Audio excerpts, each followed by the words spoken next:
and thou hast praised the God of silver and gold, of brass, iron, wood, and stone, which see not, nor hear, nor know, and the God in whose hands thy breath is, and who are all thy ways have thou not glorified. Right, so what is he doing?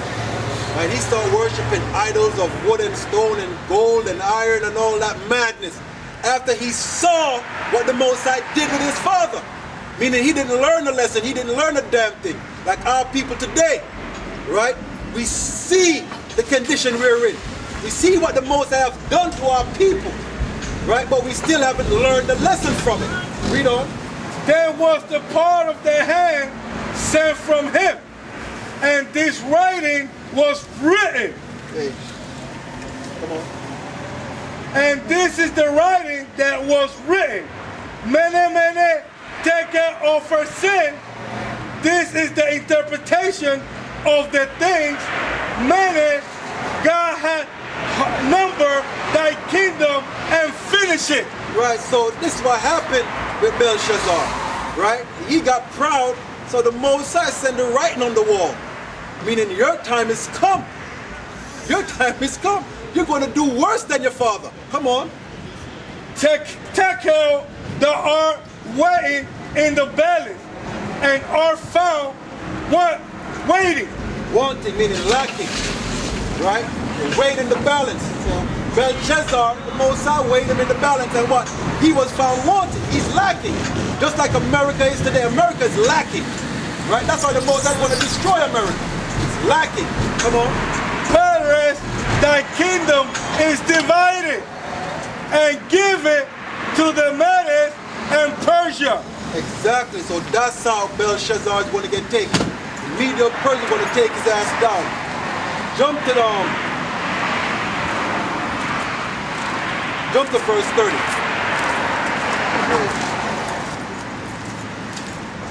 In that night was Belshazzar, the king of Chaldean, slain. In that night, right, Belshazzar was slain. The Most High killed him. In that night. You understand? In that night the Most High killed Belshazzar. Why? For his pridefulness. Right? The Most High took him out. Right? Read on. And Darius the Median took the kingdom, being about 62 years old. And Darius was the one who did it. You understand? To show you how the Most High work when you get too proud.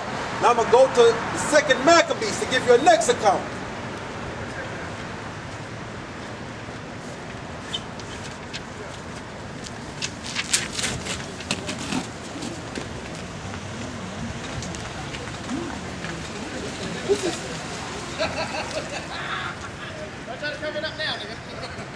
This is second Maccabees 9 and 1. About that time came Antiochus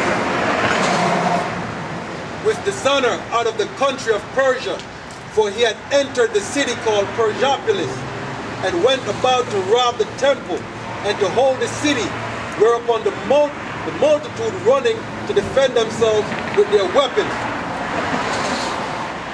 but put them to flight. And so it happened that Antiochus, being put to flight, of the inhabitants returned with shame. Now when he came to Ecbatane, news was brought him what had happened unto Nicanor and Timotheus. Then swelling with anger, he thought to avenge upon the Jews the disgrace done unto him by those that made him flee. So he was mad, he got his butt whipped. So who he came to take out his anger on? God's people, the Israelites. Right? So Antiochus, this is in the time of the Greeks' rulership anyway. Right? Antiochus, right? The fourth, right? We changed his name to Antiochus Epiphanes, meaning God manifest, to show you how proud he was. He said he was God manifest, right? Propped himself up, got proud. And not only was he proud in the sense of calling himself God manifest, he said he was going to destroy God's people. Right? It says, then swelling with anger, he thought to avenge upon the Jews the disgrace done unto him by those that made him flee. to drive without ceasing, and to dispatch the journey, the judgment of the Most High now following him.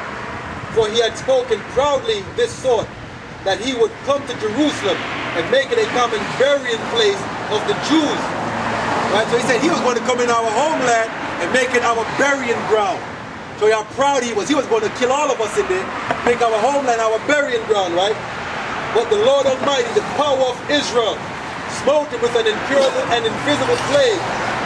For as soon as he had spoken these words, a pain of the bowels that was remediless came upon him, and sore torment the inner parts of his bowels. So just like with Belshazzar, as soon as he propped up himself and got mighty, right, and worshiping the idols and stuff, the writing came to him on the wall. As soon as Antiochus now do what he's doing, saying he's going to make Jerusalem his burying place, as soon as he make the attempt to do it, the pain came upon his bowels. See how the Most High work? You see how the Most High do things? Right? It says,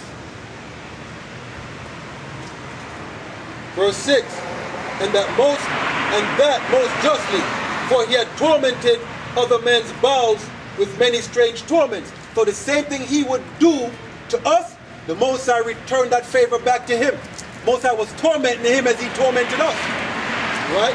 Howbeit, he nothing at all ceased from his bragging. And all that was happening to him, he wouldn't cease from bragging. That seems like our people today. Even in the condition they're in, they still bragging. Right, about what they have. And you really ain't got nothing. You ain't got nothing. Look at how we live. Look at where we live at. We ain't got nothing to be bragging about. Alright? Howbeit, he nothing at all ceased from his bragging, but still was filled with pride, breathing out fire in his rage against the Jews, and commanded to haste the journey. So even that he was still, we got to get to them Israelites, I got to kill them all, right?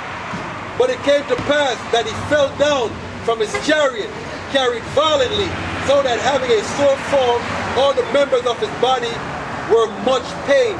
Meaning the Most High knocked him off his horse. His high horse, put it that way. Right? Even though he fell off his horse, the Most High knocked him off his high horse. Right? Now he's in pain. And thus, he that a little aforetime, he thought might command the waves of the sea. So in his pride, he thought he could command the waves of the sea. Right? And thus, he a little aforetime thought he might command the waves of the sea. So proud was he beyond the condition of man. He was proud than the condition of men, and weighed the high mountains in a balance, was now cast on the ground and carried in a horse litter, showing forth unto all the manifest power of the Most High. So that's how the Most High showed his power, right? By destroying Antiochus Epiphanes, right? Without even raising a finger. Let's jump to verse 11. Here therefore being plagued, he began to leave off his great pride. Now the Most High is killing him, he want to leave off his pride. He don't want to be proud anymore, right? And to come to the knowledge of himself by the scourge of the Most High, his pain increasing every moment. And when he himself could not abide his own smell, he said these words, it is meet to be subject unto the Most High, and that a man that is mortal should not proudly think himself as if he were a god. Meaning a mortal man should not think himself as if he were a god. That's how the Most High humbled him, right? That's right. This wicked person vowed also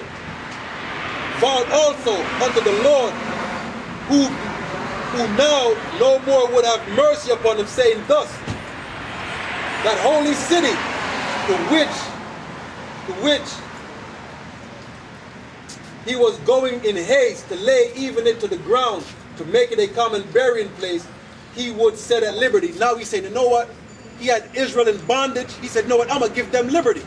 Right?